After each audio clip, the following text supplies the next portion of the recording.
ഫാമിലിയോട്ട് എല്ലാവർക്കും സ്വാഗതം. എന്നാണ് എല്ലാവർക്കും വിശേഷം? ഈസ്റ്ററൊക്കെ എല്ലാവരും അടിച്ചു പൊളിച്ചോ? ഞങ്ങൾക്ക് ഈസ്റ്റർ അങ്ങനെ നോർമൽ ലെവലിൽ പോയി, അങ്ങനെ വലിയ ആഘോഷങ്ങളൊന്നും ഞങ്ങൾക്കില്ല. ഞങ്ങൾ 3 പേര് മാത്രമല്ലേ ഉള്ളൂ. അപ്പോൾ നമുക്ക് നമ്മുടെ ഇന്നത്തെ ടോപ്പിക്കിലോട്ട് പോകാം കേട്ടോ. ഇന്നത്തെ ടോപ്പിക് എന്താണെന്ന് വെച്ച് കഴിഞ്ഞാൽ, കുറേ ആൾക്കാർ എന്നോട് ചോദിച്ചിട്ടുള്ളൊരു കാര്യമാണ്. ഞാൻ ശരിക്കും പറഞ്ഞാൽ വീഡിയോ ഇടാൻ വൈകിയതാണ്. പ്രഗ്നൻസിയിലെ ഒരു ഡയറ്റ് പ്ലാൻ. പ്രഗ്നൻസിയിൽ ചേച്ചി എങ്ങനത്തെ ഭക്ഷണം കഴിക്കണം, എങ്ങനത്തെ കഴിക്കാൻ പാടില്ല എന്നുള്ളതൊന്ന് പറഞ്ഞു തരാമെന്ന് ചോദിച്ചു. ഒത്തിരി ആൾക്കാർ റിക്വസ്റ്റ് ചെയ്തിട്ടുണ്ടായിരുന്നു. അപ്പോൾ ഞാൻ ആക്ച്വലി വീഡിയോ ഇടാമെന്ന് പറയുന്നുള്ളത് എനിക്ക് ഇടാൻ ഇപ്പോഴാണ് സമയം കിട്ടിയത്. ബാക്കിയുള്ള ടോപ്പിക്സ് ഒക്കെ ഇടയിൽ വരുന്നുണ്ട്, അതൊക്കെ അങ്ങ് ഇട്ടിട്ട് ഞാൻ പോവുകയാണ്. പിന്നെ എൻ്റെ ഫേസിൽ നിങ്ങൾക്കൊരു ക്ഷീണമോ കാര്യങ്ങളൊക്കെ തോന്നുന്നുണ്ട്. ഞാൻ രാത്രി കുർബാനയ്ക്ക് പോയി വന്നിട്ട് എത്തിയപ്പോൾ തന്നെ 12 മണിയായി. പിന്നെ ഭക്ഷണം കഴിച്ച് കിടന്നപ്പോൾ തന്നെ ഒരു 2 മണി എങ്ങാണ്ടായെന്ന് തോന്നുന്നത്. വെളുപ്പിനെ എണീക്കുകയും ചെയ്തു. അതിൻ്റെ ഒരു മാറ്റമാണ് ഫേസിൽ കാണുന്നത് കേട്ടോ. വോയിസും ചെറുതായിട്ടൊന്ന് മാറിയിട്ടുണ്ട്. ഓക്കെ, നമുക്ക് നമ്മുടെ ടോപ്പിക്കിലോട്ട് കിടക്കാം. അപ്പോൾ ഞാൻ ഈ ടോപ്പിക്ക് പറയുന്നതിന് മുമ്പ് നിങ്ങൾ ആരെങ്കിലും എൻ്റെ ചാനൽ ആദ്യമായിട്ട് കാണുന്നവരാണെങ്കിൽ സബ്സ്ക്രൈബ് ചെയ്യണം. കൂടുതൽ ആ ബെല്ലൈക്കണും കൂടെ പ്രസ് ചെയ്യുകയാണെങ്കിൽ ഞാൻ അപ്ലോഡ് ചെയ്യുന്ന എൻ്റെ വീഡിയോസ് നിങ്ങൾക്ക് നോട്ടിഫിക്കേഷൻ നിങ്ങൾക്ക് അറിയാൻ പറ്റും, ഞാൻ എപ്പോഴൊക്കെ അപ്ലോഡ് ചെയ്യുന്നതെന്നുള്ള കാര്യം. ഓക്കെ, പ്രഗ്നൻസിയിൽ എന്തിനാണ് നമ്മൾ ഭക്ഷണങ്ങൾ കഴിക്കുന്നത്? ഭക്ഷണം എന്ന് വെച്ച് കഴിഞ്ഞാൽ നമ്മൾ കഴിക്കേണ്ടതും കഴിക്കാൻ പാടില്ലാത്തതുമായിട്ടുള്ള ഭക്ഷണങ്ങളുണ്ട് നമ്മുടെ പ്രഗ്നൻസിയിൽ. എന്തിനാണ് നമ്മൾ അങ്ങനെ കഴിക്കുന്നത്? ഹെൽത്തി ആയിട്ടുള്ള ഒരു ഡയറ്റ് പ്ലാൻ നമ്മൾ എന്തിനാണ് കൊണ്ടുനടക്കുന്നത്? നമ്മുടെ കുഞ്ഞിന് വേണ്ടിയിട്ട്, നമുക്ക് വേണ്ടിയിട്ടല്ല. നമ്മളിലൂടെയാണ് നമ്മുടെ കുഞ്ഞിന് വേണ്ടുന്ന എല്ലാം കിട്ടുന്നത്. ഓക്കെ, നമ്മുടെ പുക്കിൾക്കൊടിയിലൂടെയാണ് നമ്മുടെ കുഞ്ഞിൻ്റെ ഉള്ളിലോട്ട് എല്ലാ ഗുണങ്ങളും കിട്ടുന്നത്. അപ്പോൾ നമ്മൾ അതിനനുസരിച്ച് കുഞ്ഞിൻ്റെ ഡെവലപ്മെൻറ്റിന് ആവശ്യമായിട്ടുള്ള ഭക്ഷണം വേണം നമ്മൾ കഴിക്കാൻ. ഓക്കെ, അപ്പം നമുക്ക് പ്രഗ്നൻസിയിൽ ഇതൊക്കെ കഴിക്കുന്നതിനനുസരിച്ച് നമുക്ക് വെയിറ്റ് വെക്കും. ഓക്കെ, ഈ വെയിറ്റ് വെക്കുന്നത് കേൾക്കുമ്പോൾ തന്നെ അത് ഓരോരുത്തർക്കും ഒരു വെയിറ്റിന് കണക്കുണ്ട്. അത് നമ്മൾ ചുമ്മാതെ അങ്ങ് വെയിറ്റ് ഗെയിനിങ് അല്ല, ഒരു നോർമൽ കണക്കുണ്ട്. നമ്മുടെ BMI വെച്ചിട്ട് ഇത്ര വരെ വെയിറ്റ് വെക്കാം, ഇത്ര തൊട്ട് ഇത്ര വരെ വെയിറ്റ് വെക്കാം എന്നൊക്കെയുണ്ട്. അപ്പോൾ ഈ വെയിറ്റിൻ്റെ കാര്യം പറയുമ്പോൾ തന്നെ എല്ലാവർക്കും ഉണ്ടാവും, പ്രഗ്നൻസിയിൽ തടി വെക്കുന്നു, പ്രഗ്നൻസി വെയിറ്റ് കൂടുന്നു, അപ്പോൾ വെയിറ്റ് കൂടി തടിയാവൂലേ, അപ്പോൾ ഞാൻ ഡെലിവറി കഴിയുമ്പോഴത്തേക്കും ഭയങ്കര വൃത്തികേടായിരിക്കൂലേ എന്നൊക്കെ എല്ലാവർക്കും ടെൻഷൻ ഉണ്ടാവും. പക്ഷെ നിങ്ങളോട് ഞാൻ പറയുന്നു, ഈ ഭക്ഷണ പദാർത്ഥങ്ങൾ കഴിച്ചിട്ട് നിങ്ങൾക്ക് വെയിറ്റ് വെക്കണം, എങ്കിലേ കുഞ്ഞിന് ഗ്രോത്ത് ഉണ്ടാവുള്ളൂ. പക്ഷേ ഇതേ വെയിറ്റ് എങ്ങനെ കളയാം എന്നുള്ളതും, അല്ലെങ്കിൽ ഇതേ വണ്ണം എങ്ങനെ കളയാം എന്നുള്ളതും ഞാൻ നിങ്ങൾക്ക് പറഞ്ഞു തരാം. കാരണം എൻ്റെ പ്രഗ്നൻസിയിൽ എനിക്ക് ഏകദേശം ഒരു 10-13 കിലോ കൂടിയിട്ടുണ്ടായിരുന്നു. എനിക്ക് ഓൾറെഡി ബോൺ വെയിറ്റ് ഉള്ള ഒരാളാട്ടോ ഞാൻ. അപ്പോൾ എനിക്ക് എൻ്റെ പ്രഗ്നൻസി സ്റ്റാർട്ട് ആവുന്നതിന് മുമ്പ് ഞാൻ ഏകദേശം ഒരു 72-73 റേഞ്ചുള്ള ആളാണ്. അപ്പോൾ എനിക്ക് എൻ്റെ ഡെലിവറി സമയമായപ്പോൾ എനിക്കൊരു 86 വരെ എൻ്റെ വെയിറ്റ് പോയിട്ടുണ്ടായിരുന്നു. ആ വെയിറ്റ് ഞാൻ നല്ല കൂളായിട്ട്, അതായത് വയറടക്കം വന്നിട്ടുണ്ടായിരുന്നു. സിസേറിയൻ ആയിരുന്നു, ഓഫ്കോഴ്സ് നമുക്ക് വയറ് വരും. കൂളായിട്ട് എൻ്റെ വെയിറ്റും വയറും കളഞ്ഞ ഒരാളാണ് ഞാൻ. അപ്പം നിങ്ങളോട് ഞാൻ പറയുന്നത്, നിങ്ങൾ ആരും അത് എനിക്ക് വേണ്ടുന്ന എല്ലാ ഭക്ഷണവും കഴിച്ചുകൊണ്ട് തന്നെ. അപ്പം ഏത് രീതിയിലാണ് ഞാൻ ആ തടി കുറച്ചത്, അല്ലെ തടി എനിക്ക് അങ്ങനെ ആയിട്ടില്ല, പക്ഷെ എന്നാലും ചെറുതായിട്ടായി. പിന്നെ നമ്മുടെ വയറും ബോഡി വെയിറ്റ് അല്ലെങ്കിൽ വണ്ണം എങ്ങനെയാണ് കുറയ്ക്കുന്നത് എന്നുള്ളത് ഞാൻ തന്നെ നിങ്ങൾക്ക് പറഞ്ഞു തരാം. നിങ്ങൾ ആരും അതോടത്ത് വിഷമിക്കുകയും വേണ്ട, ധൈര്യമായിട്ട് നിങ്ങൾക്ക് തടി പോരട്ടെ, വെയിറ്റ് പോരട്ടെ. കുഞ്ഞ് ആദ്യം ഹെൽത്തി ആയിട്ട് ജനിക്കട്ടെ, അതിനുശേഷം നമുക്ക് നമ്മുടെ വെയിറ്റ് എങ്ങനെ റെഡ്യൂസ് ചെയ്യുന്നുള്ളത് ഞാൻ പറഞ്ഞു തരാം. ഓക്കെ, അപ്പോൾ നിങ്ങൾ അതിനെക്കുറിച്ച് ആരും ടെൻഷൻ ആവേണ്ട, വെറും ഈസി ആയിട്ട് നമുക്ക് നമ്മുടെ വണ്ണം കുറയ്ക്കാവുന്നേ ഉള്ളൂ. ഓക്കെ, അപ്പം എങ്ങനെ നമ്മുടെ ഓരോരുത്തർക്കും എത്ര വെച്ചിട്ട് വെയിറ്റ് ഗെയിൻ ചെയ്യാം. നമ്മുടെ BMI വെച്ചിട്ടാണ് നമ്മൾ നമ്മുടെ ഒരു നോർമൽ വെയിറ്റ് ഗെയിനിങ് പ്രഗ്നൻസിയിൽ നമ്മൾ കണക്കാക്കുന്നത്. അതായത് BMI എന്താണെന്ന് നിങ്ങൾക്ക് അറിയാമായിരിക്കും അല്ലേ? Body mass index. അതായത് നമ്മുടെ ഹൈറ്റും, ഗൂഗിളുണ്ട് BMI കാൽക്കുലേറ്റർ എന്ന് പറഞ്ഞുകൊണ്ട്, അതായത് നമ്മുടെ വെയിറ്റും നമ്മുടെ ഹൈറ്റും വെച്ചിട്ട് കാൽക്കുലേറ്റ് ചെയ്യും നമ്മുടെ ഒരു ബോഡി മാസ് ഇൻഡെക്സ് എന്ന് പറയുന്നത്. അത് പലർക്കും പല രൂപത്തിലായിരിക്കും. ഇപ്പം അതിൽ പല വിഭാഗക്കാരുണ്ട്. അതായത് അണ്ടർ വെയിറ്റുകാർ എന്ന് വെച്ചാൽ ഈ BMI, അതായത് നമ്മുടെ ഹൈറ്റും വെയിറ്റും കാൽക്കുലേറ്റ് ചെയ്തിട്ട് ഒരു 18.5 താഴെ വെയിറ്റ് ഉള്ളവരാണെന്നുണ്ടെങ്കിൽ അവരെയാണ് അണ്ടർ വെയിറ്റ് എന്ന് പറയുന്നത്. അവർക്ക് ഒരു 12.7 തൊട്ട് ഒരു 18 kg വരെ പ്രഗ്നൻസിയിൽ വെയിറ്റ് വെക്കാം. ഓക്കെ, അത്രയെങ്കിലും അവർക്ക് വെക്കണം. അത്രയും അതിൻ്റെ മാക്സിമം പോകണ്ട, അതിനുള്ളിൽ തന്നെ അവർക്കൊരു വെയിറ്റ് ഒരു 12.7 തൊട്ട് ഒരു 18 kg വരെ അവർക്ക് വെയിറ്റ് വെക്കാം. അടുത്തത് എന്ന് പറയുന്നത് BMI നോർമൽ ആയിട്ടുള്ളവർ. ഈ നോർമൽ ആയിട്ടുള്ളവരെ എന്ന് പറഞ്ഞാൽ ഒരു BMI 18.5 തൊട്ട് 24.9 വരെയുള്ളവരെയാണ് BMI നോർമലുകാർ എന്ന് ഉദ്ദേശിക്കുന്നത്. ഈ നോർമലുകാർക്ക് ശരിക്കും ഒരു മാക്സിമം ഒരു എത്ര വേണം എന്ന് വെച്ച് കഴിഞ്ഞാൽ ഒരു 11.3 തൊട്ട് 15.8 വരെ അവർക്കും ഒരു 15.5 കിലോ വരെ അവർക്കും വെയിറ്റ് ഗെയിൻ ചെയ്യാം. ഓക്കെ, അത്രയെങ്കിലും നമ്മൾ കുറച്ചതെങ്കിലും ചെയ്യണം. അതുകൊണ്ട് അതും ഞാൻ പറഞ്ഞല്ലോ, ഓവർ കൂടുതലും പോകണ്ട, അതിൽ കുറയാനും പോകണ്ട, ഇതിനൊരിടയിൽ അവർക്ക്, അതായത് BMI നോർമൽ ആയിട്ടുള്ളവർക്ക്. അടുത്തത് ഓവർ വെയിറ്റുകാരാണ്. ഓവർ വെയിറ്റുകാരെന്ന് പറയുമ്പോൾ ഒരു 25 BMI 25 തൊട്ട് ഒരു 29.9 വരെയുള്ളവരെയാണ് BMI ഓവർ വെയിറ്റുകാരെന്ന് പറയുന്നത്. പക്ഷേ ഈ ഓവർ വെയിറ്റിൽ രണ്ട് വിഭാഗക്കാരെ എക്സ്ക്ലൂഡഡ് ആണ്. അവരെ നമുക്ക് അക്സെപ്റ്റ് ചെയ്യണം. എന്താ അത്ലറ്റ് ആയിട്ടുള്ളവരെയും ബോൺ വെയിറ്റ് ഉള്ളവരെയും അതിൽ നിന്ന് എക്സ്ക്ലൂഡ് ചെയ്യണം. ഈ ഒരു വെയിറ്റ് റേഞ്ചിൻ്റെ ഉള്ളിലാണ് അവരുടെ ഒരു BMI വരുന്നത് എങ്കിൽ നമ്മൾ അവരെ നോർമലായിട്ട് കാൽക്കുലേറ്റ് ചെയ്യും. എന്താണെന്ന് വെച്ച് കഴിഞ്ഞാൽ അവരുടെ മസിൽസ് ഓൾറെഡി സ്ട്രോങ് ആണ്, അതിന് വെയിറ്റ് ഉണ്ട്. Bones already strong, bone weight ഉള്ളവർക്കാണെങ്കിലും ഈ ഒരു റേഞ്ചിലാണ് അവരുടെ വെയിറ്റ് BMI വരുന്നതെങ്കിൽ കുഴപ്പമില്ല, അത് അങ്ങനെ തന്നെ പോവാം. അങ്ങനെയുള്ളവർക്ക് ഒരു 6.8 to 11.3 വരെയാണ് അവരുടെ വെയിറ്റ് വരുന്നത്. ഓക്കെ, അത്രയും വെയിറ്റ് വരെ അവർക്ക് വർദ്ധിക്കാം.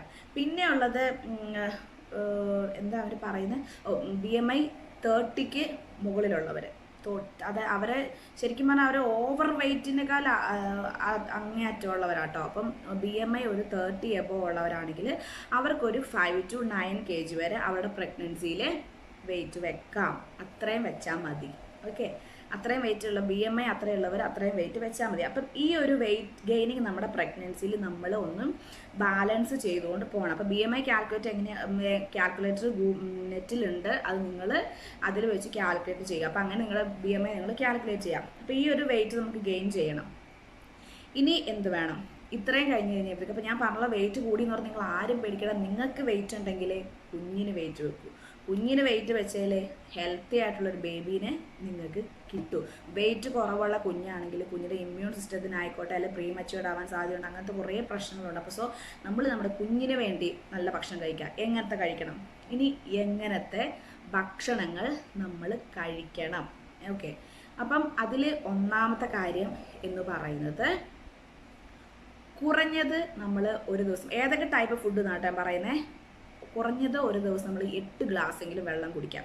ഈ വെള്ളത്തിൻ്റെ ഒരു ഗുണം എന്താണെന്ന് വെച്ച് കഴിഞ്ഞാൽ, വെള്ളം നമ്മൾ എത്രത്തോളം കുടിക്കും, നമ്മുടെ വയറിൻ്റെ കോൺസ്റ്റിപ്പേഷൻ ആയിക്കോട്ടെ, നമ്മുടെ ബോഡിയിലെ എല്ലാ ഹോർമോൺസിനെയും നോർമലാക്കി നിർത്തുക. അതായത് ബാക്കി പ്രശ്നം നമ്മുടെ ഷുഗർ ആവട്ടെ, BP ആയിക്കോട്ടെ, ഇതിനൊക്കെ ഒന്ന് ബാലൻസ് ചെയ്ത് നിർത്താൻ ഈ വെള്ളം കുടിക്കൽ വളരെ സഹായകമാണ്.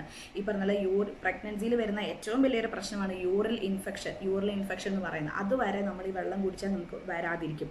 ഓക്കെ, അപ്പം എന്ത് ചെയ്യണം? നമ്മൾ കുറഞ്ഞത് അറ്റ്ലീസ്റ്റ് ഒരു 8 ഗ്ലാസ് വാട്ടറെങ്കിലും നമ്മൾ പെർ ഡേ നമ്മൾ കുടിച്ചിരിക്കണം. ഇപ്പം നമ്മൾ ശരിക്കും പറഞ്ഞാൽ പ്രഗ്നൻസിയിൽ കൂടുതൽ ആൾക്കാർക്കും അങ്ങനെ വെള്ളം അധികം കുടിക്കാൻ തോന്നത്തില്ല. അവർക്ക് ആകെ ഒരു എന്തോ ഒരു വിരക്തിയായിരിക്കും അതിനോട്. അപ്പം അങ്ങനെയുള്ളവർ എന്നാ ചെയ്യണം? കുടിക്കണം. എങ്ങനെ കുടിക്കണം? അവരെങ്ങനെ ഓർത്ത് കുടിക്കും? നമ്മളായിട്ട് ഓർത്ത് കുടിക്കില്ല. അപ്പോൾ എന്ത് ചെയ്യണം?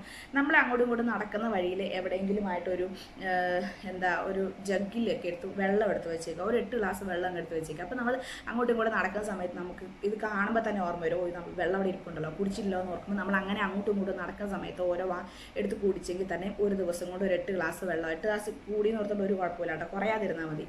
അപ്പോൾ നിങ്ങൾ അങ്ങനെ, അല്ലെങ്കിൽ ഒരു ബോട്ടിൽ എടുത്ത് വെച്ചാലും മതി, ഒരു കുഴപ്പമില്ല. അപ്പോൾ അങ്ങനെയല്ല, നിങ്ങൾ ഒരു 8 ഗ്ലാസ് വെള്ളം നിങ്ങൾ കുടിച്ചിരിക്കണം. ഓക്കെ, ഒന്നാമത്തെ കാര്യം അത്.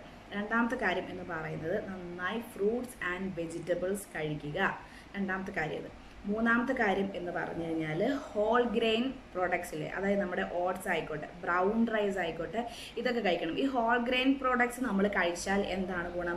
നമുക്ക് എനർജി കിട്ടും നമ്മുടെ ബോഡിയിൽ. അതിനകത്ത് എന്തൊക്കെയാണ് അടങ്ങിയിരിക്കുന്നത്? ഫൈബർ ഉണ്ട്, അയൺ ഉണ്ട്, വൈറ്റമിൻ B ഉണ്ട്, അതൊക്കെയാണ്. അപ്പം അതിലൂടെ നമുക്ക് എനർജി കിട്ടും. അപ്പം അതിലൂടെ നമ്മുടെ കുഞ്ഞിനാണ് ആ ഗുണങ്ങൾ കിട്ടുന്നത്. അപ്പോൾ ഹോൾ ഗ്രെയിൻ പ്രോഡക്ട്സ് ആയി ഈ ഓട്സും നമ്മുടെ ബ്രൗൺ റൈസിൻ്റെ കാര്യത്തിൽ വൈറ്റ് റൈസിനേക്കാളും നമ്മുടെ ബ്രൗൺ റൈസാണ് നല്ലത്. അപ്പം അത് നിങ്ങൾ മാക്സിമം കഴിക്കാൻ ശ്രമിക്കുക. പിന്നെ ഉള്ളത് ഡയറി പ്രോഡക്ട്സിൽ ഇല്ലാത്തതൊന്നുമില്ല. നമ്മുടെ വൈറ്റമിൻ D, പ്രോട്ടീൻ ഉണ്ട്, കാൽഷ്യം ഉണ്ട്, എല്ലാ സംഭവങ്ങളും ഉണ്ട്. അപ്പോൾ ഡയറി പ്രോഡക്ട്സിൽ പ്രധാനമായിട്ട് നമ്മുടെ മിൽക്ക്, പിന്നെന്താ നമ്മുടെ യോഗട്ട്, അത് തൈര്, ഇതൊക്കെ നമ്മുടെ ഭക്ഷണത്തിൽ, ഇപ്പോൾ ബട്ടർ മിൽക്ക് ആയിക്കോട്ടെ, ഏത് വിധത്തിലായിക്കോട്ടെ, തൈരായിട്ടാണെങ്കിലും അല്ലെങ്കിൽ പാല്, ലോ ഫാറ്റ് പാലാണ് നല്ലത്. അപ്പോൾ ഇങ്ങനത്തെയൊക്കെ ആയിട്ട് നന്നായി കഴിക്കുകയാണെങ്കിൽ അത് നമ്മുടെ കുഞ്ഞിന് ഗുണമാണ്. ഈ കാൽഷ്യവും പ്രോട്ടീനും ഒക്കെ നമ്മുടെ കുഞ്ഞിന് കിട്ടും. ഓക്കെ, പിന്നെ നട്ട്സും നട്ട്സും നമ്മുടെ ഡ്രൈ ഫ്രൂട്ട്സും നമുക്ക് മുലപ്പാൽ നന്നായിട്ട് വെക്കുന്നതിന് വേണ്ടിയിട്ട്, ഈ നട്ട്സിലൂടെയും ഡ്രൈ ഫ്രൂട്ട്സിലൂടെയും കുറേ കാൽഷ്യവും പ്രോട്ടീനും വൈറ്റമിൻസും ഒക്കെ ഉണ്ട്. അപ്പോൾ അത് നമ്മൾ കഴിക്കുന്നതിലൂടെ അതും നമ്മുടെ കുഞ്ഞിന് കിട്ടും. അപ്പം ഞാൻ ഈ പറയുന്ന കാര്യങ്ങളൊക്കെ ഏതൊക്കെയാണ്, ഈ പറയുന്ന നട്ട്സും കാര്യങ്ങളും ഒക്കെ എന്നുള്ളത് ഞാൻ പുറകെ പറയാം കേട്ടോ. ഓക്കെ, അടുത്തത് എന്ന് പറയുന്നത് നമ്മുടെ ചിക്കനാണ്. ചിക്കൻ നമുക്ക് കഴിക്കാം, അതായത് സ്കിന്നില്ലാതെ. ഏറ്റവും നല്ലത് നാടൻ ചിക്കൻ ആണെങ്കിൽ അതാണ് ഏറ്റവും നല്ലത്. ഈ ബ്രോയിലർ കോഴീസിനെ മാക്സിമം ഒഴിവാക്കുക. അപ്പോൾ ഈ ചിക്കൻ സ്കിൻലെസ് ആയിട്ടുള്ള ചിക്കൻ കഴിക്കുകയാണെങ്കിൽ അത് നമ്മുടെ കുഞ്ഞിൻ്റെ വളർച്ചയ്ക്ക്, വെയിറ്റ് ഗെയിനിന് സഹായിക്കുന്ന ഒന്നാണ്. പിന്നെ പറയുന്നത് iron rich foods, calcium rich foods, protein rich foods, folic acid include ആയിട്ടുള്ള ഫുഡ്സ് ഏതൊക്കെയോ അതൊക്കെയാണ് നമ്മൾ കഴിക്കേണ്ടത്. എന്താണ് അയൺ റിച്ച് ഫുഡ്സിൻ്റെ ഗുണം? അയൺ റിച്ച് എന്ന് പറയുന്നത് നമ്മുടെ RBS ഉണ്ടല്ലോ, അതായത് റെഡ് ബ്ലഡ് സെൽസ് ഉണ്ട്, അതിൻ്റെ ഒരു ഇമ്പോർട്ടൻ്റ് പാർട്ടാണ് അയൺ എന്ന് പറയുന്നത്. ഈ അയൺ എന്താ നമ്മുടെ ബോഡി ചെയ്യുന്നത്? നമ്മുടെ ബോഡിയിലുള്ള ലങ്സിൽ നിന്നുള്ള ഓക്സിജൻ കളക്ട് ചെയ്തിട്ട് ബോഡിയിലുള്ള മറ്റു പാർട്സിലോട്ടൊക്കെ ഈ ഓക്സിജനെ എത്തിച്ചു കൊടുക്കുന്നത് നമ്മുടെ അയൺ ആണ്. അപ്പോൾ അയണിൻ്റെ ഒരു ഡെഫിഷ്യൻസി അവിടെ വന്നു കഴിഞ്ഞാൽ എന്താണ് സംഭവിക്കുക? ബോഡിയുടെ കംപ്ലീറ്റ് പ്രവർത്തനം അവിടെ നിന്ന് പോകുന്ന ഒരു അവസ്ഥയാവും. അനിമിക് ആവും, ക്ഷീണമാകും, ബോൺസിൻ്റെ പ്രശ്നങ്ങളാവും, അങ്ങനെ ഒത്തിരി പ്രോബ്ലംസ് ഉണ്ട്. അപ്പം എന്താക്കും? അയൺ റിച്ച് ഫുഡ്സ് നമ്മൾ നന്നായി കഴിക്കണം. ഇപ്പോഴത്തെ കാലത്ത് നമ്മുടെ കുഞ്ഞുങ്ങൾക്ക് അയണിൻ്റെ ഡെഫിഷ്യൻസി നന്നായിട്ടുണ്ടാകും. കുഞ്ഞുങ്ങൾക്ക് മാത്രമല്ല, നമുക്കും നന്നായിട്ടുണ്ട്. അപ്പം നമ്മൾ അയൺ റിച്ച് ഫുഡ്സ് കഴിച്ചെങ്കിൽ മാത്രമേ കുഞ്ഞുങ്ങൾക്ക് അത് നമ്മളോട് കിട്ടുള്ളൂ. അപ്പം ഏതൊക്കെയാണ് അയൺ റിച്ച് ഫുഡ്സ് എന്നുള്ളത് ഞാൻ പുറകെ ഞാൻ പറയുന്നുണ്ട് കേട്ടോ. അടുത്തത് ഇപ്പം എന്താണ്? Calcium rich foods. അതിൻ്റെ ഗുണങ്ങളുണ്ട്. കാൽഷ്യം റിച്ച് ഫുഡ്സ് എന്ന് വെച്ചാൽ നമ്മുടെ കുഞ്ഞിൻ്റെ ബോൺസും ടീത്തൊക്കെ നല്ല ബിൽഡ് ചെയ്യാൻ, മെയിൻറ്റെയിൻ ചെയ്യാൻ വേണ്ടിയിട്ടാണ് ഈ കാൽഷ്യം റിച്ച് ഫുഡ്സ് നമ്മൾ കഴിക്കുന്നത്. പിന്നെന്താ? പ്രോട്ടീൻ റിച്ച് ഫുഡ്സ് എന്ന് വെച്ച് കഴിഞ്ഞാൽ നമുക്ക് ഹോർമോൺസ് ഒക്കെ റെഗുലേറ്റ് ചെയ്യാൻ, ഇമ്മ്യൂൺ സിസ്റ്റം സ്ട്രോങ് ആക്കാൻ വേണ്ടിയിട്ട്, എനർജി പ്രൊഡ്യൂസ് ചെയ്യുന്നു, നമ്മുടെ സെൽസും ഓർഗൻസും ഒക്കെ നന്നായിട്ട് എന്താ പറയുക, റെഗുലേറ്റ് ചെയ്യാനൊക്കെ സഹായിക്കുന്നത് നമ്മുടെ പ്രോട്ടീൻ റിച്ച് ഫുഡ്സ് ആണ്. പിന്നെ ഫോളിക് ആസിഡ് അടങ്ങിയിട്ടുള്ള ഫുഡ്സ്. ഫോളിക് ആസിഡ് ഫുഡ്സിന് ശരിക്കും പറഞ്ഞാൽ ഫോളിക് ആസിഡ് നമ്മുടെ കുഞ്ഞുങ്ങളുടെ ബ്രെയിൻ ഡെവലപ്മെൻറ്റിന് വളരെ ആവശ്യമുള്ള ഒന്നാണ്. ഓക്കെ, പിന്നെ ഫോളിക് ആസിഡ് ചെയ്യുന്ന നമ്മുടെ ബോഡിയിൽ പുതിയ ബ്ലഡ് സെൽസ് മേക്ക് ചെയ്യാൻ വേണ്ടിയിട്ട് ഫോളിക് ആസിഡ് നമുക്ക് ബോഡിക്ക് ആവശ്യമുണ്ട്. ഈ ഫോളിക് ആസിഡ് നമ്മുടെ ബോഡിയിൽ ഫോളിക് ആസിഡിന് ഡെഫിഷ്യൻസി ഉണ്ടായെങ്കിൽ നമ്മൾ ഓട്ടിസം ഉണ്ടാവാൻ അല്ലെങ്കിൽ അനീമിക് ആവാനും ഒക്കെ ഒരു സാധ്യത ഉണ്ട്. ഓക്കെ, അപ്പോൾ നമ്മൾ എന്ത് ചെയ്യണം? നമ്മുടെ പ്രഗ്നൻസിയിൽ നിങ്ങൾ കണ്ടോട്ടെ, നമ്മുടെ പ്രഗ്നൻസി നമുക്ക് ഒത്തിരി ടാബ്ലറ്റ്സ് തരാനുണ്ട്. അയൺ ടാബ്ലറ്റ്സ് തരാനുണ്ട്, കാൽഷ്യം ടാബ്ലറ്റ്സ് തരാനുണ്ട്, ഫോളിക് ആസിഡ് തരുന്നുണ്ട്. ഇതൊക്കെ ശരിക്കും പറഞ്ഞാൽ നമ്മൾ കഴിക്കാതിരിക്കരുത്. എന്തിനു വേണ്ടിയിട്ട്? നമ്മുടെ കുഞ്ഞിന് വേണ്ടിയെങ്കിലും. അപ്പം നമ്മൾ ഈ അതോടൊപ്പം തന്നെ നമ്മൾ നമ്മുടെ ഭക്ഷണത്തിലൂടെ ഈ പറയുന്ന കാര്യങ്ങളൊക്കെ നമ്മൾ ബോഡിക്ക് നമ്മൾ കൊടുക്കണം, അതായത് നമ്മളിലൂടെ കുഞ്ഞിന് കൊടുക്കണം. പിന്നെ സിട്രസ് ഫ്രൂട്ട്സ് ഏതൊക്കെയാണ്? ഓറഞ്ച്, നമ്മുടെ ലൈം, ഗ്രേപ്പ്, ലെമൺ ഒക്കെ പറഞ്ഞ് നമ്മുടെ സിട്രസ് ഫ്രൂട്ട്സിൽ പെടുന്നതാണ്. ഈ സിട്രസ് ഫ്രൂട്ട്സ് കഴിക്കുന്നത് എന്തിനാണ്? സിട്രസ് ഫ്രൂട്ട്സിൽ വൈറ്റമിൻ സി ഉണ്ട്. വൈറ്റമിൻ സിൻ്റെ ആവശ്യം എന്താണ്? വൈറ്റമിൻ സി നമ്മുടെ ബോഡിയിലുണ്ടെങ്കിൽ അയണിന് പെട്ടെന്ന് അബ്സോർബ് ചെയ്യാൻ വേണ്ടി വൈറ്റമിൻ സി സഹായിക്കുന്നുണ്ട്. അപ്പം വൈറ്റമിൻ സിൻ്റെ അഭാവം അവിടെ ആണെങ്കിൽ ഈ അയണിൻ്റെ ഒരു അബ്സോർപ്ഷൻ, നമ്മൾ അയൺ ഫുഡ്സ് ഒക്കെ കഴിക്കുമ്പോൾ അത് പെട്ടെന്ന് അബ്സോർബ് ചെയ്യൽ അവിടെ കുറവായിരിക്കും. എന്നാൽ നന്നായിട്ട് വൈറ്റമിൻ സി ഉണ്ടെങ്കിൽ അയണിനെ പെട്ടെന്ന് വലിച്ചെടുത്ത് നമ്മുടെ ബോഡിയിൽ അയൺ കണ്ടന്റ് കൂട്ടാം. അയൺ കണ്ടന്റ് കൂട്ടിക്കഴിഞ്ഞാൽ ഓക്സിജൻ സർക്കുലേഷൻ നന്നായിട്ട് അവിടെ നടക്കും. ഓക്കെ, അപ്പം ഇത്രയും ഫുഡുകളാണ് നമ്മുടെ മെയിനായിട്ട്. ഇപ്പം നട്ട്സിൻ്റെ കാര്യം ഞാൻ പറഞ്ഞു. നട്ട്സിൻ്റെ കാര്യം പറയുമ്പോൾ നിങ്ങൾ അൺസാൾട്ട് നട്ട്സ് ആട്ടോ ഞാൻ മെയിനായിട്ട് ഉദ്ദേശിച്ചത്. അതായത് നമ്മുടെ ഉപ്പിട്ടിട്ടുള്ള നട്ട്സൊക്കെ കിട്ടാനുണ്ട്. നമ്മുടെ ബദാം ആയിക്കോട്ടെ തന്നെ ഉപ്പിലിട്ട് വിളയിച്ച പോലെ കിട്ടുന്നൊക്കെയുണ്ട്. അതൊന്നും എല്ലാം പറഞ്ഞ് അൺസാൾട്ട് ആയിട്ടുള്ള നട്ട്സും ഡ്രൈ ഫ്രൂട്ട്സും ആണ് കഴിക്കേണ്ടത്. അപ്പം നമ്മൾ പ്രഗ്നൻസി കഴിക്കേണ്ട മെയിൻ പദാർത്ഥങ്ങൾ, മെയിൻ ടൈപ്പ് ഓഫ് ഫുഡ്സ് എന്ന് പറയുന്നത് ഇതൊക്കെയാണ്. അപ്പോൾ ഇതിൻ്റെ താഴെയുള്ള കണ്ടൻസ് ഞാൻ പറയാം. ഓക്കെ, അപ്പോൾ നിങ്ങൾക്ക് ഇത് മനസ്സിലായല്ലോ അല്ലേ? ഇനി നമ്മൾ പറയാൻ പോകുന്നത് പ്രഗ്നൻസിയിൽ നമ്മൾ കഴിക്കാനേ പാടില്ലാത്ത ഭക്ഷണ പദാർത്ഥങ്ങൾ എന്തൊക്കെ, കഴിച്ചാലുള്ള പ്രശ്നങ്ങൾ എന്തൊക്കെ എന്നുള്ളതാണ് ഞാൻ പറയുന്നത്. ഓക്കെ, അതിൽ ഒന്നാമത്തെ കാര്യം എന്ന് പറയുന്നത് നമ്മുടെ raw or under cooked foods ഉണ്ടല്ലോ, നമ്മുടെ ഫിഷ് ആയിക്കോട്ടെ, മീറ്റ് ആയിക്കോട്ടെ, അതായത് നമ്മൾ പച്ചയ്ക്ക് കഴിക്കുന്ന ഭക്ഷണങ്ങൾ, വേവിക്കാതെ കുക്ക് ചെയ്യാതെ കഴിക്കുന്ന ഫുഡ്സ്, അത് ഈ പറയുന്ന മീറ്റ്, ഫിഷ്, പിന്നെ എന്താ എഗ്ഗ്, ഇതൊന്നും നമ്മൾ കഴിക്കരുത്. എന്താന്ന് വെച്ച് കഴിഞ്ഞാൽ ഇതിലൂടെയൊക്കെ നമുക്ക് ബാക്ടീരിയാസ് അല്ലെങ്കിൽ ഇൻഫെക്ഷൻസ് ആവാൻ സാധ്യതയുണ്ട്. സോ നമ്മൾ ഈ പ്രഗ്നൻസി ടൈമിൽ ഈ വക ഫുഡ്സ് നമ്മൾ ഒഴിവാക്കുക. അടുത്തത് എന്ന് പറയുന്നത് ഈ റോ ഫുഡ്സ് കൊണ്ട് ഉണ്ടാക്കുന്ന, ഇപ്പം എസ്പെഷ്യലി നമ്മുടെ എഗ്ഗ് കൊണ്ടൊക്കെ ഉണ്ടാക്കുന്ന നമ്മുടെ കേക്ക് ഉണ്ട്, ഹോം മെയ്ഡ് ഐസ്ക്രീംസ് ഉണ്ട്, ഈ പദാർത്ഥങ്ങൾ ഒഴിവാക്കുക. കാരണം ഇതിൽ ഈ റോ ഫുഡ് കലർന്നിരിക്കുന്നത് കൊണ്ട് അതിലൂടെ നമുക്ക് ഇൻഫെക്ഷനും ബാക്ടീരിയാസും കയറാൻ സാധ്യതയുണ്ട്. അടുത്തത് എന്ന് പറയുന്നത് നമ്മുടെ ആൽക്കഹോളാണ്. ആൽക്കഹോൾ നമ്മൾ അങ്ങനെ പൊതുവെ പെൺകുട്ടികൾ കഴിക്കാറില്ല, പക്ഷേ നിങ്ങൾ ആരെങ്കിലും കഴിക്കുന്നവരാണെങ്കിൽ അത് ഒഴിവാക്കുക. എന്താണെന്ന് വെച്ച് കഴിഞ്ഞാൽ ആൽക്കഹോൾ കഴിച്ചത് നമ്മുടെ കുഞ്ഞുങ്ങളുടെ ഒരു വയലൻസ്, അവരുടെ ഒരു ബിഹേവിയറിന് ഒരു വയലൻസ് ക്രിയേറ്റ് ചെയ്യാൻ സാധ്യതയുണ്ട് ഫ്യൂച്ചറിൽ. അതായത് ഒരു ഡിഫിക്കൽട്ടീസ് വരാൻ സാധ്യതയുണ്ട്. അപ്പോൾ അതുകൊണ്ട് ആൽക്കഹോൾസ് നിങ്ങൾ ഒഴിവാക്കുക. അടുത്തത് എന്ന് പറയുന്നത് നമ്മുടെ മെർക്കുറി അടങ്ങിയിട്ടുള്ള ഫിഷുകളാണ്. അതായത് നമ്മുടെ അയല, ഷാർക്ക്, ട്യൂണ എന്നൊക്കെ പറയുന്ന മെർക്കുറി നന്നായി അടങ്ങിയിരിക്കുന്ന ഫുഡ്സ് ആണ്. അപ്പോൾ അതുകൊണ്ട് ഇത് നിങ്ങൾ മാക്സിമം ഒഴിവാക്കുക. ഇത് നമ്മൾ കഴിച്ചാൽ എന്ന് വെച്ചാൽ മെർക്കുറി എന്ന് പറയുന്ന ഒരു ടോക്സിക് കെമിക്കലാണ്. ഇത് നമ്മുടെ ഉള്ളിൽ ചെന്ന് കഴിഞ്ഞാൽ, നമ്മുടെ കുഞ്ഞിലൂടെ ചെന്ന് കഴിഞ്ഞാൽ നമ്മുടെ കുഞ്ഞിൻ്റെ ബോൺസിനെ, കിഡ്നിയെ, നെർവ്സിനെ ഒക്കെ അത് ബാധിക്കും നന്നായിട്ട്. അപ്പോൾ അതുകൊണ്ടാണ് ഇത് കഴിക്കരുത് എന്ന് പറയുന്നത്. പിന്നെ ഉള്ളത് കഫെയിൻ പ്രോഡക്ട്സ്. നമ്മുടെ കഫെയിൻ പ്രോഡക്ട്സ് നിങ്ങൾ മാക്സിമം പ്രഗ്നൻസിയിൽ പാല് തന്നെയായിട്ട്, അല്ലെ പാലും വെള്ളമായിട്ടൊക്കെ കുടിക്കാൻ ശ്രമിക്കുക. കഫെയിൻ ഐറ്റംസ് ഒക്കെ മാക്സിമം നിങ്ങൾ ഒഴിവാക്കുക. കഫെയിനൊക്കെ കഴിച്ചാൽ കുഴപ്പമെന്ന് വെച്ചാൽ മിസ്കാരേജിനും ബേബി പ്രീ മെച്യൂർഡ് ആവാനൊക്കെ സാധ്യതയുണ്ട്. അപ്പോൾ നിങ്ങൾ കഫെയിൻ പ്രൊഡക്ട്സ് ഒഴിവാക്കുക. പിന്നെ ഉള്ളത് നമ്മുടെ റിഫൈൻഡ് ഫ്ലോർസ് ഇല്ലേ, മൈദ ആയിക്കോട്ടെ, കോൺഫ്ലോർ ആയിക്കോട്ടെ, പിന്നെ നമ്മുടെ വീറ്റ് തന്നെയാണെങ്കിൽ തന്നെ റിഫൈൻഡ് ആയിട്ടുള്ള വീറ്റൊക്കെ ഉണ്ട്, അതൊന്നും നിങ്ങൾ വാങ്ങി കഴിക്കരുത്.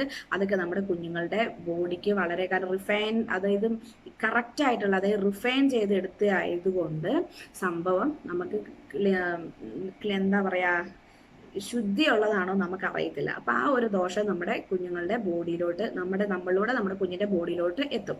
അടുത്ത എന്ന് പറയുന്നത് നമ്മുടെ ജങ്ക് ഫുഡ്സ്, നമ്മുടെ fried, fatty, sugar sugar items ഒക്കെ നമ്മൾ ഒഴിവാക്കുക. കാരണം അതൊക്കെ ജങ്ക് ഫുഡ്സ് ഒക്കെ കുഞ്ഞുങ്ങൾക്ക് മിസ്കാരേജിനൊക്കെ ജങ്ക് ഫുഡ്സ് പ്രശ്നമാവേ. അപ്പം നിങ്ങൾ അതൊന്നും കഴിക്കാതിരിക്കുക. ഓക്കെ, അപ്പം നിങ്ങൾ ഇത്രയും കാര്യങ്ങൾ. പിന്നെ കൂൾ ഡ്രിങ്ക്സ് കേട്ടോ, കൂൾ ഡ്രിങ്ക്സിൻ്റെ കാര്യം നിങ്ങൾ മറന്നു പോകരുത്. കൂൾ ഡ്രിങ്ക്സ് ഒന്നും ഈ സമയത്ത് കഴിക്കുകയേ ചെയ്യരുത്. കുഞ്ഞുങ്ങൾക്ക് വല്ലാതെ സ്കിന്നിനും കുഞ്ഞുങ്ങളുടെ ബോൺസിനൊക്കെ പ്രോബ്ലം ഉണ്ടാക്കും കൂൾ ഡ്രിങ്ക്സ് എന്ന് പറയുന്നത്. സോ ഇതൊന്നും നിങ്ങൾ കഴിക്കാതിരിക്കുക. മറ്റ് ജ്യൂസുകളും കാര്യങ്ങളൊക്കെ നിങ്ങൾ കുടിച്ചുകൊള്ളുക. ഓക്കെ, പിന്നെ പാസ്ചറൈസ്ഡ് ആയിട്ടുള്ള, അൺപാസ്ചറൈസ്ഡ് ആയിട്ടുള്ള ജ്യൂസസ് ഒക്കെ ഉണ്ടല്ലോ, ആ ജ്യൂസും മിൽക്കും ഒന്നും കഴിക്കരുത്.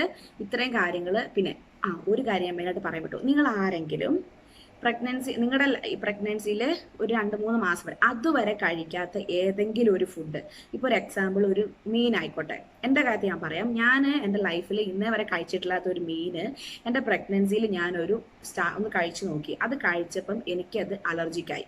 കാരണം അപ്പം നമ്മളെന്ന് വെച്ചാൽ പുതിയൊരു ഫുഡ് നമ്മുടെ ഈ പ്രഗ്നൻസിയിൽ നമ്മൾ പരീക്ഷിക്കാൻ നിൽക്കരുത്, കഴിക്കാൻ നിൽക്കരുത്. കാരണം നമുക്കത് അലർജിക്കാവും. എനിക്ക് അലർജിക്കായി ഫുള്ള് പിമ്പിൾസ് എല്ലാം പൊങ്ങി, ബോഡി എല്ലാം ചുമത്തടിച്ച് അവസാനം ഞാൻ മരുന്ന് പോയി കഴിക്കേണ്ട അവസ്ഥ വന്നായിരുന്നു. അപ്പം നിങ്ങൾ ആ ഒരു കാര്യം ശ്രദ്ധിക്കുക. അപ്പം എന്തൊക്കെയാണ് കഴിക്കാൻ പാടില്ലാത്തത് എന്ന് ഞാൻ നിങ്ങളോട് പറഞ്ഞു. നമ്മുടെ കുക്കീസ് ആയിക്കോട്ടെ, ചീസ്, അൺപാസ്ചറൈസ്ഡ് ചീസ് ഒന്നും നിങ്ങൾ പോയി കഴിച്ചേക്കരുത് ഈ ഒരു സമയത്ത്. പിന്നെ ഈ പറയുന്ന ബേക്കറി പ്രോഡക്ട്സ്, പിന്നെ ഹോട്ടലിൽ നിന്ന് വാങ്ങുന്ന, ഹോട്ടലിലെ ഓയിൽ എന്നൊക്കെ പറയുന്നത് പിന്നെ റീയൂസ് ചെയ്യുന്ന സംഭവമാണ്. അതിൽ നിന്നൊക്കെയുള്ള ഭക്ഷണങ്ങളൊന്നും നിങ്ങൾ പോയി കഴിക്കരുത്. ഓക്കെ, ഇനി ഞാൻ പറയാൻ പോകുന്നത് എന്തൊക്കെയാണ് കാൽഷ്യം റിച്ച് ഫുഡ്സ്, എന്തൊക്കെയാണ് iron rich foods, protein rich foods, folic acid foods എന്തൊക്കെയാണെന്നുള്ളതാണ് ഞാൻ പറയാൻ പോകുന്നത്. അപ്പോൾ കാര്യം നിങ്ങൾക്ക് മനസ്സിലായല്ലോ. ഇനി നമുക്ക് അടുത്ത പാർട്ടിലോട്ട് പോവാം. ഓക്കെ, ഇനി ഞാൻ പറയാൻ പോകുന്നത് calcium rich, protein rich, iron rich, folic acid ഒക്കെ കാര്യങ്ങളാണ് പറയുന്നത്. അത് ഞാൻ നോട്ട് ചെയ്ത് വെച്ചിട്ടുണ്ട്, കാരണം അത് കുറേ ഉണ്ട് പറയാൻ. അപ്പോൾ നോട്ട് ചെയ്തില്ലെങ്കിൽ എനിക്ക് പറയാനാവില്ല.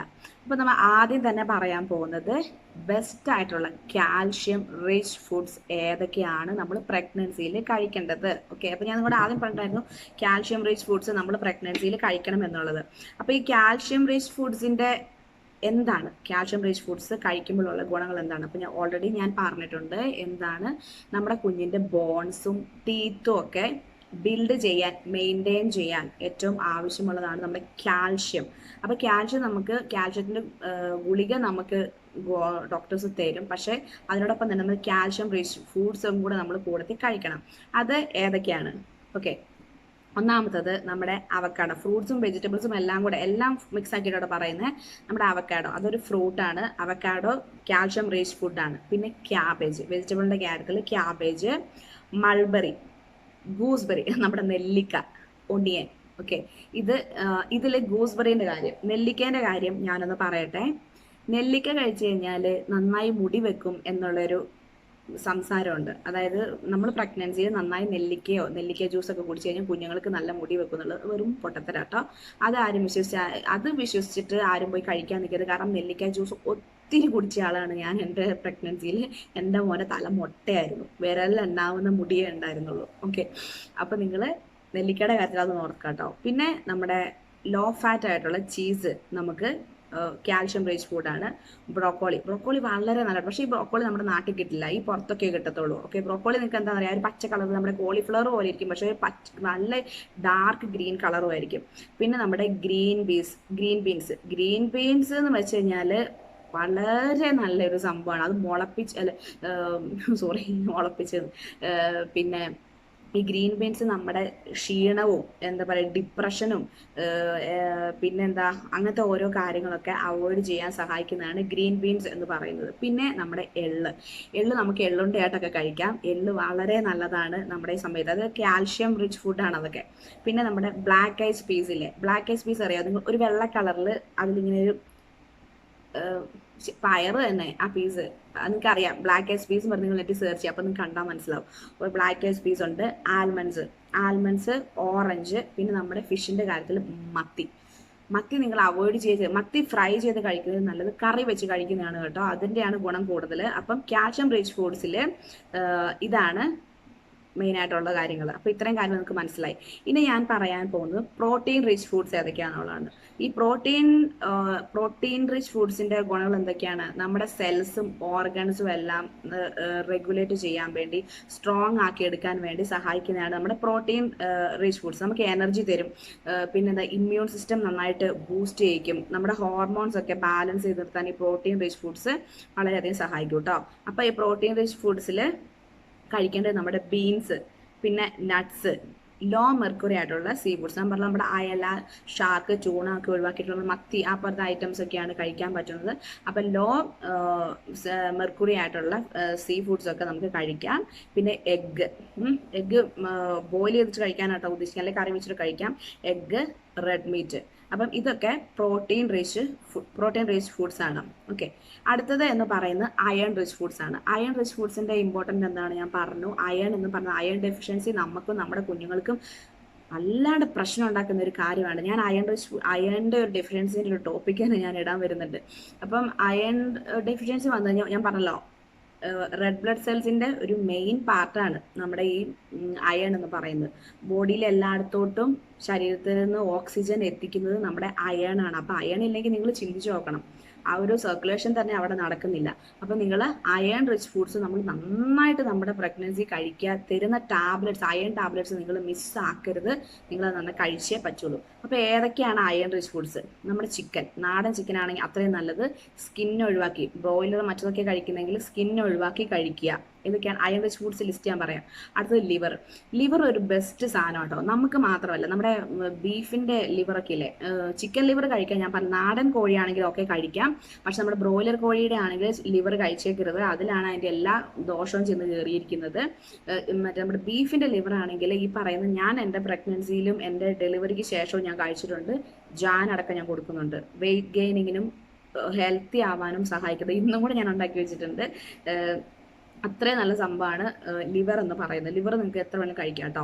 പിന്നെ ബ്രോക്കോളിയിൽ അടങ്ങിയിട്ടുണ്ട് അയൺ. പിന്നെ ഡ്രൈഡ് ആയിട്ടുള്ളതും അല്ലെങ്കിൽ ഗ്രീൻ പീസ്, പോർക്ക് നമ്മുടെ പന്നി, ബീഫ്, എഗ്ഗിൻ്റെ യോക്ക്, ഓക്കെ, അത് എഗ്ഗിൻ്റെ ആ മഞ്ഞ. പിന്നെ നമ്മുടെ എന്താണ് പ്രോൺസ്, ഓക്കെ. പിന്നെ പൊട്ടറ്റോസ് അല്ലെങ്കിൽ സ്വീറ്റ് പൊട്ടറ്റോസ്, റേസിൻസ്, നമ്മുടെ ഉണക്കമുന്തിരിയിലെ ഉണക്കമുന്തിരി, വാട്ടർമെലൺ, ഡ്രൈഡ് ആപ്രിക്കോട്ട്, ഇതൊക്കെ അയൺ റിച്ച് ആയിട്ടുള്ള മെയിൻ ആയിട്ടുള്ള പിന്നെ വെജിറ്റബിൾസിന്റെ കാര്യത്തിൽ നമ്മൾ ടൊമാറ്റോ ഉണ്ട്, ഗ്രീൻ ബീൻസ് ഉണ്ട്, പിന്നെ സ്പൈനാച്ച് ഉണ്ട്, പംകിൻ സീഡ് ഉണ്ട്. ഇതൊക്കെ നമ്മുടെ അയൺ റിച്ച് ഫുഡ്സ് ആട്ടോ, ഇത് വെജിറ്റബിൾസിന്റെ കാര്യത്തിൽ. പിന്നെ അടുത്തത്, അപ്പൊ ഞാനിപ്പോൾ എന്തൊക്കെ പറഞ്ഞു? കാൽഷ്യം റിച്ച് ഫുഡ് പറഞ്ഞു, പ്രോട്ടീൻ റിച്ച് ഫുഡ് പറഞ്ഞു, അയൺ റിച്ച് ഫുഡ് പറഞ്ഞു. അടുത്തത് എന്ന് പറയുന്നത് ഓയിൽ. പ്രഗ്നൻസിയിൽ നമുക്ക് കഴിക്കാൻ പറ്റുന്ന ഓയിൽ മെയിനായിട്ട് ഞാൻ സജസ്റ്റ് ചെയ്യുന്നത് നമ്മുടെ ഒലിവ് ഓയിൽ ഇല്ലേ, ഒലിവ് ഓയിൽ, നമ്മുടെ റിഫൈൻഡ് ആയിട്ടുള്ള ഒലിവ് ഓയിൽ ഉണ്ട്. ആ ഒലിവ് ഓയിൽ വാങ്ങി നമ്മൾ കുക്ക് ചെയ്യുന്നതായിരിക്കും നമ്മുടെ പ്രഗ്നൻസിയിൽ ഏറ്റവും നല്ല. അല്ലെങ്കിൽ കോക്കനട്ട് ഓയിൽ, അത് നമ്മുടെ ഈ മില്ലിലൊക്കെ പോയി കറക്റ്റ് ആട്ടിയെടുത്ത് ഓയിലെടുത്ത് ഉപയോഗിക്കുന്നതായിരിക്കും നല്ലത്. ഓക്കെ. ഇനി നമ്മുടെ ഫോളിക് ആസിഡിന്റെ ഫുഡ്സ് ഏതൊക്കെയാണെന്ന് ഞാൻ പറയാം നമ്മൾ കഴിക്കേണ്ടത്. ഈ ഫോളിക് ആസിഡിന്റെ ഗുണം ഞാൻ ഓൾറെഡി പറഞ്ഞു, അതായത് ന്യൂ സെൽസ് ഒക്കെ ക്രിയേറ്റ് ചെയ്യാൻ വേണ്ടിയിട്ട് നമ്മൾ സഹായിക്കുന്ന ഫോളിക് ആസിഡ് ആണ്. പിന്നെ കുഞ്ഞിന്റെ ബ്രെയിൻ ഡെവലപ്മെന്റിനും സഹായിക്കുന്ന ഫോളിക് ആസിഡ് ആണ്. അപ്പോൾ ഫോളിക് ആസിഡിന്റെ നമ്മുടെ ബോഡിയിൽ കിട്ടാൻ വേണ്ടി നമ്മൾ കഴിക്കേണ്ട ഫുഡ് നമ്മുടെ കിഡ്നി ബീൻസ് ഇല്ലേ, കിഡ്നി ബീൻസ്, അത് നിങ്ങൾക്ക് അറിയാം, നോക്കിയാൽ നമുക്ക് മനസ്സിലാവും. കിഡ്നി ബീൻസ്, നമ്മുടെ എല്ലാ പലഹാരങ്ങൾ, ഓക്കെ, ഗ്രീൻ ലീഫി ആയിട്ടുള്ള വെജിറ്റബിൾസ്, നമ്മുടെ ലെറ്റ്യൂസ്, സ്പൈനാച്ച് ഒക്കെ ഗ്രീൻ ലീഫിൽ പെടുന്നതാണ്. പിന്നെ സിട്രസ് ഫ്രൂട്ട്സിൽ ഫോളിക് ആസിഡ് നന്നായി പെടുന്നുണ്ട്. നമ്മുടെ ഓറഞ്ച്, ലെമൺ, ലൈമിലൊക്കെ ഫോളിക് ആസിഡ് ഉണ്ട്. നട്ട്സ്, ബീൻസ്, ഇതിനൊക്കെ. അപ്പൊ ഈ പറയുന്ന എല്ലാത്തിനകത്തും ഈ പറയുന്ന ബീൻസും കുറെ കാര്യങ്ങൾ, ബ്രോക്കോളി ഒക്കെ കോമൺ ആയിട്ട് വരുന്നുണ്ട്. അപ്പം നിങ്ങൾ ഇതൊക്കെ മാക്സിമം കഴിക്കാൻ ശ്രമിക്കുക. അപ്പൊ ഞാൻ പറഞ്ഞല്ലോ, ഡെഫിഷ്യൻസി, ഫോളിക് ആസിഡ് ഡെഫിഷ്യൻസി വന്നാൽ ഓട്ടിസത്തിനും പിന്നെ അനീമിക് ആവാനൊക്കെ സാധ്യതയുണ്ട്. അപ്പൊ നിങ്ങൾ ആ ഒരു കാര്യം ശ്രദ്ധിക്കാം. ഇനി ഞാൻ പറയാൻ പോകുന്ന പ്രഗ്നൻസിയിൽ നമുക്ക് കഴിക്കാൻ പറ്റുന്ന ഫ്രൂട്ട്സ് ഏതൊക്കെ. ഓക്കെ. അപ്പം ഞാൻ ലിസ്റ്റ് ചെയ്ത് വെച്ചിരിക്കുക കേട്ടോ. ഒന്നാമത്തത് കിവി. വളരെ നല്ലൊരു ഫ്രൂട്ടാണ്. നമുക്ക് പ്രഗ്നൻസി കഴിക്കാൻ പറ്റും. നമ്മൾ ഹെൽത്തി ആവും, എനർജറ്റിക് ആവാൻ സഹായിക്കുന്നതാണ്. പിന്നെ ആപ്രിക്കോട്ട് എന്ന് പറയുമ്പം അതിനകത്ത് vitamin A, vitamin C, vitamin E, calcium, potassium ഒക്കെ അടങ്ങിയിട്ടുണ്ട്. അപ്പോൾ ആപ്രിക്കോട്ട് നമുക്ക് കഴിക്കാം.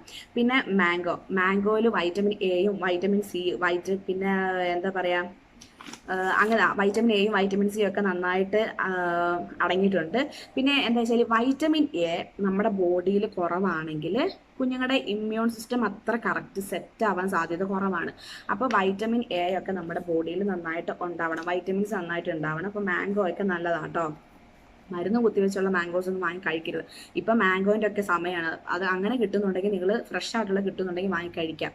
അടുത്തത് പോമോഗ്രാനൈറ്റിൽ നമ്മുടെ കാൽഷ്യം, അയൺ, പ്രോട്ടീൻ, ഫൈബർ, പിന്നെ എന്താ വൈറ്റമിൻ കെ ഒക്കെ അടങ്ങിയിട്ടുണ്ട്. അപ്പോൾ ഇത് കഴിക്കുമ്പോൾ ഗുണമെന്ന് വെച്ചാൽ നമ്മുടെ പ്ലാസൻ്റെക്ക് എന്തെങ്കിലും ഒരു ഹൈ റിസ്ക്, ഒരു ഇഞ്ചുറി ഒക്കെ വരാൻ സാധ്യതയുണ്ടെങ്കിൽ അത് നമുക്ക് ഒഴിവായി കിട്ടും. നമ്മൾ ഈ പറയുന്ന കാൽഷ്യവും ഫൈബറും പ്രോട്ടീനും എല്ലാം നമ്മുടെ ബോഡിയിൽ ഉണ്ടെങ്കിൽ പോമോഗ്രാനൈറ്റ് നന്നായിട്ട് കഴിച്ചാൽ അതിലൂടെ നമുക്ക് ഇത്രയും ഗുണങ്ങൾ കിട്ടുന്നുണ്ട്.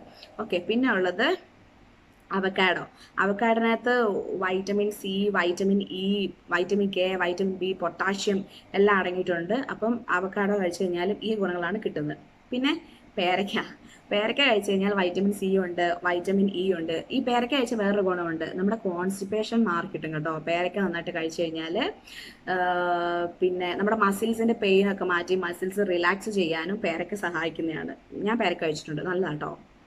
പിന്നെ ഉള്ളത് ബനാന എന്ന് പറഞ്ഞാൽ അതിനകത്ത് B6 ഉണ്ട്, വൈറ്റമിൻ സി ഉണ്ട്, ഫൈബർ ഉണ്ട്, പൊട്ടാഷ്യം ഉണ്ട്. പിന്നെ ഇത്രയും മെയിനായിട്ട് കാര്യങ്ങൾ ബനാനയ്ക്കകത്ത് അടങ്ങിയിട്ടുണ്ട്. ഈ ബനാനയിൽ നമ്മുടെ റോബസ്റ്റോ പഴമാണ് ഏറ്റവും മെയിനായിട്ട് നല്ലത്. ഏത്തപ്പഴം ഞാൻ അത്ര സജസ്റ്റ് ചെയ്യുന്നില്ല. ഏത്തപ്പഴം കഴിക്കുന്നുണ്ടെങ്കിൽ തന്നെ അതിൻ്റെ നടുക്കുള്ള ആ ബ്ലാക്ക് റൂട്ട് നിങ്ങൾ റിമൂവ് ചെയ്തതിന് ശേഷം മാത്രം കഴിക്കുക. ഏത്തപ്പഴം വെയിറ്റ് ഗെയിനിങ്ങിന് സഹായിക്കുന്ന ഒന്നാണ്. കാരണം ഇപ്പം ഏത്തപ്പഴങ്ങളെല്ലാം കുത്തി വെച്ചിട്ട് മരുന്നൊക്കെ അടിച്ചിട്ടൊക്കെയുള്ള സംഭവങ്ങളാണ്. അതുകൊണ്ടാണ് പറഞ്ഞത് ആ റൂട്ട് എടുത്ത് കളയുക. റൂട്ടിനകത്താണ് അതിൻ്റെ എല്ലാവിധ കെമിക്കൽസും അടങ്ങിയിട്ടുള്ളത്. പിന്നെ ഈ ബനാന കഴിച്ചാൽ നമ്മുടെ വോമിറ്റിംഗ് ടെൻഡൻസിയും പിന്നെ നമ്മുടെ ആ ഒരു കോൺസ്റ്റിപ്പേഷനും ഒക്കെ ബനാന നന്നായി സഹായിക്കുന്നതാണ്. അപ്പം നിങ്ങൾക്ക് ബനാന ഈ പ്രഗ്നൻസി കഴിക്കാൻ പറ്റും. അടുത്തത് എന്ന് പറഞ്ഞു കഴിഞ്ഞാൽ ഗ്രേപ്പിനകത്തും ഉണ്ട് vitamin C, vitamin K, fibre, പിന്നെ ആൻറ്റി ഓക്സിഡൻസ് ഒക്കെ അടങ്ങിയിട്ടുണ്ട് നമ്മുടെ ഗ്രേപ്സിനകത്ത്. അപ്പം ഇൻഫെക്ഷൻ ഒക്കെ നമുക്ക് ഉണ്ടാവാൻ സാധ്യത ഉണ്ടെങ്കിൽ, നമ്മുടെ കുഞ്ഞിന് എന്തെങ്കിലും ഇൻഫെക്ഷൻസ് ഒക്കെ ഉണ്ടാവാൻ സാധ്യത ഉണ്ടെങ്കിൽ അത് പ്രിവെൻറ്റ് ചെയ്യാൻ വേണ്ടിയിട്ട് നമ്മുടെ ഗ്രേപ്പ് സഹായിക്കും. പിന്നെ ബെറീസ്, മൾബറി ഉണ്ട്, സ്ട്രോബെറീസ് ഉണ്ട്, ബ്ലാക്ക് ബെറീസ് ഉണ്ട്. ഈ ബെറീസ് നമ്മുടെ പ്രഗ്നൻസിയിൽ വളരെ നല്ലതാണ്. അതിനകത്ത് അടങ്ങിയിരിക്കും നമ്മുടെ വൈറ്റമിൻ സി ഉണ്ട്, ഫൈബർ ഉണ്ട്, പിന്നെ കാർബോഹൈഡ്രേറ്റ് അടങ്ങിയിട്ടുണ്ട്. അപ്പം ഇതെന്തൊക്കെ എന്താ നമുക്ക് കിട്ടുക, നമ്മുടെ കുഞ്ഞുങ്ങളുടെ ഇമ്മ്യൂൺ സിസ്റ്റം ബൂസ്റ്റ് ചെയ്യാനാണ് ഇതൊക്കെ സഹായിക്കുന്നത്. അപ്പോൾ ബെറീസ് ഇമ്മ്യൂൺ സിസ്റ്റത്തിന് നല്ല കേട്ടോ. ബെറീസ് വാങ്ങി കഴിക്കുക, കിട്ടുന്നുണ്ടെങ്കിൽ നിങ്ങൾ കഴിക്കുക. പിന്നെ ഉള്ളത് നമ്മുടെ ആപ്പിള്. ആപ്പിളിനകത്ത് വൈറ്റമിൻ എ, പിന്നെ ഫൈബർ, പൊട്ടാഷ്യം ഒക്കെ അടങ്ങിയിട്ടുണ്ട്. അതും നല്ലതാണെങ്കിൽ മാത്രം നിങ്ങൾ വാങ്ങി കഴിക്കുക. എനിക്ക് അതാ പറയാനുള്ളത്. അപ്പം നമ്മുടെ എന്താണെന്ന് വെച്ച് കഴിഞ്ഞാൽ നമുക്ക് അലർജീസ് ഒക്കെ വരുവാണെങ്കിൽ അതിനെ പ്രിവെൻറ്റ് ചെയ്യാൻ ആപ്പിൾ സഹായിക്കും. പക്ഷേ അതൊക്കെ നമ്മുടെ പണ്ടത്തെ ഫ്രഷ് ആപ്പിളാണ്. എവിടെയെങ്കിലും നിങ്ങൾക്ക് നല്ല ഫ്രഷ് ഒക്കെ കിട്ടുവാണെങ്കിൽ അത് നിങ്ങൾ വാങ്ങി കഴിക്കുക. അതെനിക്ക് പറയാനുള്ളൂ. ഓക്കെ, അപ്പോൾ പ്രഗ്നൻസിയിൽ എന്തൊക്കെ ഫുഡ് കഴിക്കണം, എന്തൊക്കെ ഫുഡ് കഴിക്കരുത് എന്നുള്ള കാര്യം ഡീറ്റെയിൽഡ് ആയിട്ട് ഞാൻ പറഞ്ഞു കഴിഞ്ഞു. വീഡിയോ കുറച്ച് ലെങ്തി ആണെന്ന് എനിക്കറിയാം, പക്ഷേ ഇത് പറയാനുള്ളത് എല്ലാം എനിക്ക് പറയാനുണ്ടായിരുന്നു, അതുകൊണ്ടാണ് ലെങ്തി ആയത്. അപ്പോൾ നിങ്ങൾ എന്നോട് ക്ഷമിക്കുക. ഇപ്പം കഴിക്കേണ്ടത് ഏത്, കഴിക്കേണ്ടാത്ത ഏത്, കാൽഷ്യം റിച്ച് ഫുഡ്സ് ഏത്, അയൺ റിച്ച് ഫുഡ്സ് ഏത്, പ്രോട്ടീന്, ഫോളിക് ആസിഡ്, ഓയിൽസ് ഏതൊക്കെ യൂസ് ചെയ്യണം എന്നുള്ള കറക്റ്റായിട്ട് ഞാൻ പറഞ്ഞിട്ടുണ്ട്. നിങ്ങൾക്ക് എല്ലാം മനസ്സിലായി എന്ന് കരുതുന്നു. അപ്പം നമ്മുടെ കുഞ്ഞ് ഹെൽത്തി ആയിട്ടിരിക്കാൻ, നമ്മുടെ ബോഡി വെയിറ്റ്, നമുക്ക് തടി വെക്കുമോ അല്ല വെയിറ്റ് കൂടുമോ എന്ന് പേടിച്ച് ആരും ഭക്ഷണം കഴിക്കാതിരിക്കരുത്. നമുക്ക് ഹെൽത്തി ആയിട്ടുള്ള ബേബി ഉണ്ടെങ്കിൽ മാത്രമേ ആ ബേബിക്ക് ഇമ്മ്യൂൺ സിസ്റ്റം നന്നായിട്ട് നടക്കൂ. കുഞ്ഞ് ഒരു അസുഖമില്ലാത്ത ഒരു ബേബിന് നമുക്ക് കിട്ടുള്ളൂ. ഓക്കെ, ഒരു ഇൻഫെക്ഷൻസും ഉണ്ടാവാത്ത കുഞ്ഞിന് നമുക്ക് കിട്ടുള്ളൂ. അല്ലെങ്കിൽ ഈ പ്രീമച്യൂർഡ് ആവാനും മിസ്കാരേജ് ആവാനും ഒക്കെ സാധ്യതയുണ്ട്. മെയിനായിട്ട് കഫെയിൻ പ്രോഡക്ട്സ് നിങ്ങൾ ഒഴിവാക്കുക, ജങ്ക് ഫുഡ്സ് ഒഴിവാക്കുക. ഈ പറഞ്ഞ എല്ലാം നിങ്ങൾക്ക് മനസ്സിലായി എന്ന് കരുതുന്നു. വീഡിയോ നിങ്ങൾ വേണമെങ്കിൽ ഒന്നും കൂടെ സ്റ്റാർട്ടിങ് ടു എൻഡിങ് നിങ്ങൾ കേട്ട് നോക്കുക. അപ്പോൾ വീഡിയോ ഇഷ്ടപ്പെട്ടെങ്കിൽ നിങ്ങൾ ലൈക്ക് ചെയ്യുക, ഷെയർ ചെയ്യുക. ഇത് നിങ്ങളുടെ ഫ്രണ്ട്സിനൊക്കെ പറഞ്ഞു കൊടുക്കുക കേട്ടോ, പ്രഗ്നൻസിയിൽ ഇത് കഴിക്കണം കഴിക്കരുത് എന്നുള്ളത്. ഓക്കെ, അപ്പോൾ എന്തെങ്കിലും സംശയമുണ്ട് ചോദിച്ചോ, ഞാൻ റിപ്ലൈ തരാം. നമുക്ക് അടുത്ത വീഡിയോയുമായി ഞാൻ വരുന്നത് വരെ ടാറ്റാ, ബൈ ബൈ.